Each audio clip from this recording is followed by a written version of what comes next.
If I could start with Hugh.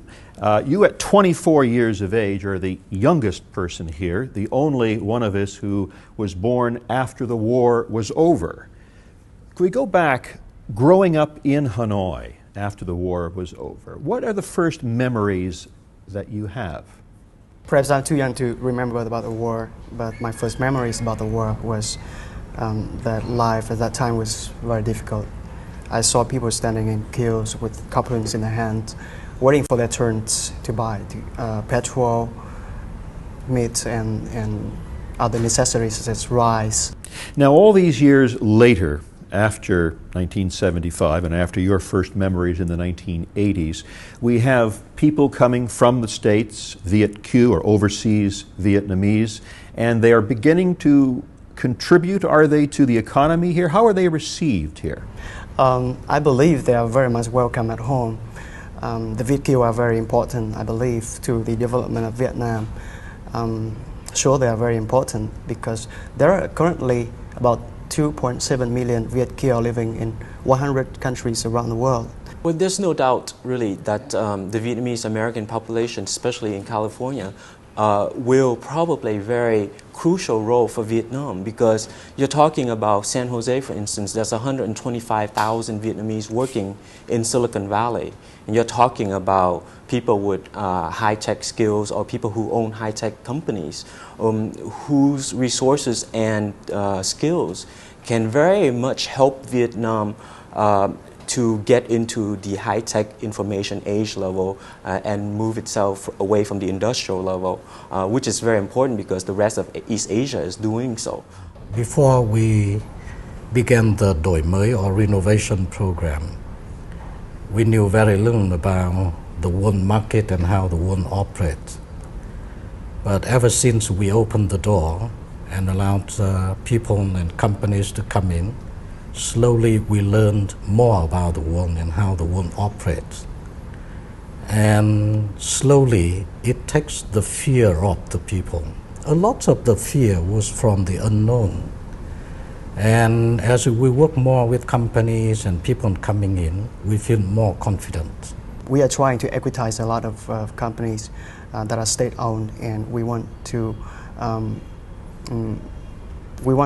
a situation in which the state-owned enterprises will be the backbone of the economy, with the private sector to be the engine for growth. But that will take time, and it would require more efforts from the government to make that process happen. And if we are unable to adjust, I think there will be more difficulties in times ahead. The very first time I came back to Vietnam was in '92, and just not long before the embargo was lifted. And I remember back then there was extremely high optimism that Vietnam was going to be the next tiger, the dragon or tiger, one of those big. But certainly something that moves forward very quickly. Right. And having been here a lot of time since then, I've spent a lot of time in Vietnam. I've certainly have seen a lot of that dropped in the expat community and in the investment community. Enthusiasm for investment climate in Vietnam. I think the regional crisis has affected Vietnam a lot. And now with the region picking up, I do question what Vietnam has done in that time to position itself. I mean, how competitive is it now compared to, say, Thailand, or when Indonesia picks up again? Like it or not, there have been horror stories that come out of here in which people who start companies and lost it because of corruption or of, being the rule of law not being very frank, straightforward. So those kind of stories have diminished people's optimism quite a bit. Also, I would say that because Vietnam's population doubled since 1975, since the war ended, you're talking about a country full of young people who are quite restless. And I don't know, I haven't seen the statistics, but I've seen it before, and it seems that not too many people get to the college level, which is crucial if you want to get into computer programming and this kind of level where you can actually play a central role in the economy, in the global economy. But I think the worry really from someone who cares about Vietnam is that even though Vietnam supposedly has a high literacy rate, it doesn't really explain the problem behind it, which is people don't have higher education. People can read and write, but in fact very few get to the college level. And that is going to play out in a very negative way if Vietnam wants to get on with the global economy. Let's look ahead. We talked about the need for speeding up economic reform. Do we think that Vietnam is ready, or within 5 to 10 years, are we ready for political reform?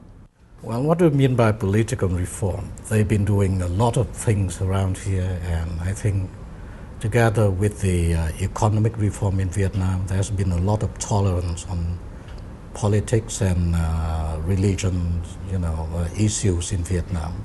I would really like to see Vietnam be a serious player, at least in the region, to be competitive with Thailand, with Singapore, with Hong Kong. I think economics is very important until the population feels that their standard of living is at least somewhere at par with their Asian neighbors.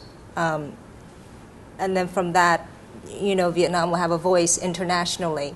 But if I may add, I would say that if I like to come back in 5-10 years, I certainly like to see more of freedom of expression in this country. And I will be first to admit that this country has made a lot of progress in political reform, and I feel more comfortable coming back. But simply because information age require information flow, and without enough information, you will not learn enough about the outside world in order to make assessment, comparing and contrasting. In 5 years' time, I will be near my retirement. And I believe that the future of Vietnam would be in the hands of these young people, the people who can really have a vision for the 21st century. My generation had done our job. Jim Laurie talking to Win Ngọc Hung, Win Ai Hui, Andrew Lam, and Trinh Ai Lam. And that's all we have time for on this special Vietnam edition of Focus Asia. But before we go, we leave you now with some sounds and images of Vietnam during the war and today. From me, Susan Yu in Hanoi, and all of the Focus Asia team, thanks for watching.